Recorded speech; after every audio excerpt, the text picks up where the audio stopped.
আপনারা ইতিমধ্যেই দেখেছেন ছাত্র জনতার গণ অভ্যুত্থানে ফ্যাসিবাদী স্বৈরাচারী আওয়ামী সরকার 5ই আগস্ট এই দেশ থেকে শেখ হাসিনা পালিয়ে গিয়েছে।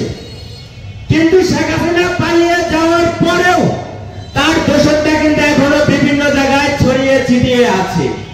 এমনকি তারা বিভিন্ন জায়গায় তারা দেশকে নৈরাজ্যের দিকে ঠেলে দেওয়ার জন্য বিভিন্ন অপপ্রচার চলছে। এই শেখ হাসিনা সরকার বিগত 16 বছরে এই দেশকে একটা অলিখিত অঙ্গরাজ্যে পরিণত করেছিল। আপনারা দেখবেন এই দেশের সীমান্ত রক্ষাকারী যারা এই দেশের সার্বভৌমত্ব রক্ষার কাজ করে সে বিডিআরে 57 জন সেনা অফিসারকে কিন্তু হত্যা করেছে। এই শেখ হাসিনা সরকার 2014 সালে 5ই মে শাপলা চত্বরে অসংখ্য আলেমদেরকে হত্যা করেছে। শেখ হাসিনার আমলে কেউ নিরাপদ ছিল না। এই টাঙ্গাইলে আপনারা যদি দেখে থাকেন অসংখ্য মানুষকে কিন্তু গুম করেছে।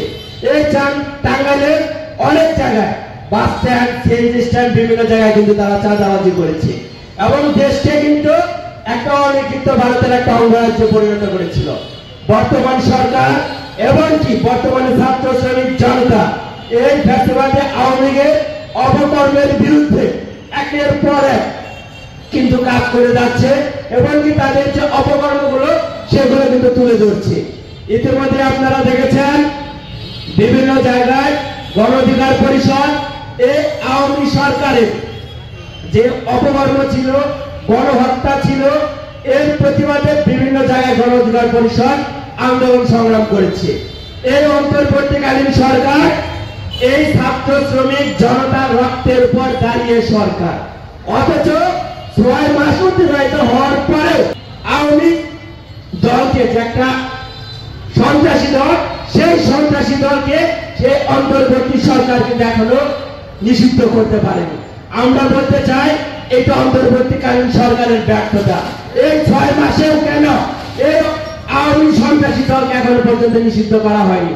অনতিবিলম্বে এই গণহত্যার দায়ে আওয়ামী সন্ত্রাসী দলকে নিষিদ্ধ করতে হবে এবং এর সাথে যারা জড়িত তাদেরকে আইনের আওতায় আনতে হবে। বিভিন্ন জায়গায় আপনারা দেখতে পারবেন বিভিন্ন জায়গায় আওয়ামী সন্ত্রাসীরা কিন্তু এখনো বিভিন্ন জায়গায় গুপ্ত হামলা করছে। কিছুদিন আগে আপনারা দেখে থাকবেন টাঙ্গাইল জেলার ভরপুর উপজেলার অ্যাক্সিডেন্ট বালুর দাম 10 কোটি টাকা, সেই বালু 50 লক্ষ টাকায় বিক্রি করেছে, যে টাকাটা রাষ্ট্রীয় কোষাগারে জমা হয়েছে। সেই অ্যাক্সিডেন্ট কিভাবে রাষ্ট্রীয় সম্পদের অপচয় করতে পারে? 10 কোটি টাকার বালু কিভাবে 50 লক্ষ টাকায় বিক্রি করে? আমরা বলতে চাই এই জায়গায় একটা তদন্ত হওয়া প্রয়োজন। না হলে এই তদন্ত হওয়া প্রয়োজন এই কারণে উনি 10 কোটি টাকার বালু কোন নিয়ম কানুন ছাড়া 50 লক্ষ টাকায় কিভাবে বিক্রি করলো? এই জায়গায় এই বহপুরের যে ছিলেন তার একটা যোগসূত্র থাকতে পারে। তাই তদন্তের মাধ্যমে এই ব্যাখ্যা দিতে হবে এবং তাকে মিডিয়ার সামনে ব্যাখ্যা দিতে হবে 10 কোটি টাকার বালু এই অ্যাক্সিডেন্ট কিভাবে 50 লক্ষ টাকায় বিক্রি করছে। আপনারা বিভিন্ন জায়গায় দেখতে পাচ্ছেন বিভিন্ন জায়গায় এখনো সিএনজি স্ট্যান্ড, বাস স্টেশনে বিভিন্ন জায়গায় চাঁদাবাজি হচ্ছে। এই চাঁদাবাজি কারা করছে? এখন তো আওয়ামী সন্ত্রাসীরা ছাত্রলীগ নিষিদ্ধ সংগঠন, আওয়ামী লীগ তো প্রকাশ্যে কিছু করবার চান্স পাচ্ছে না, তারা গুপ্ত হামলা করছে এবং রাতে রাতারা মিছিল মিটিং করছে। তারা কিন্তু প্রকাশ্যে কোনো জায়গায় এখন আর চাঁদাবাজি করছে না। যে ছাত্র শ্রমিক জনতা 2000-এরও বেশি রক্তের বিনিময়ে শহীদের বিনিময়ে ফ্যাসিবাদীকে হটিয়েছে, এই চাঁদাবাজি দেখবার জন্য হটায়নি। আপনারা ইতিমধ্যে বিগত সময় দেখেছেন ফ্যাসিবাদী আওয়ামী লীগের সময় গণ অধিকার পরিষদের পক্ষ থেকে আমরা যখন এই নিরামূলে দ্রব্যমূল্যের উদ্যোগের প্রতিবাদে যখন প্রোগ্রাম করি তখন আওয়ামী সন্ত্রাসীরা সে সময় আওয়ামী সন্ত্রাসী পুলিশরা আমাদের উপর কিন্তু বারবার নির্যাতন করেছে, আমাদের উপর হামলা করেছে, আমাদেরকে কিন্তু থানায় নিয়ে আটকে রাখছে। তারপরেও কিন্তু আমাদের এই দেশের জনগণের ন্যায্য অধিকার আদায়ের জন্য গণ অধিকার পরিষদ যে আন্দোলন সংগ্রাম করেছে সে আন্দোলন দিয়ে কিন্তু বিন্দুমাত্র পিছুপা করতে পারেনি। যে ফ্যাসিবাদী স্বৈরাচারী শেখ হাসিনা আমাদেরকে ন্যায়ের জন্য আমরা যে আন্দোলন সংগ্রাম করেছি সেই জায়গা থেকে আমাদেরকে বিচ্যুত করতে পারেনি।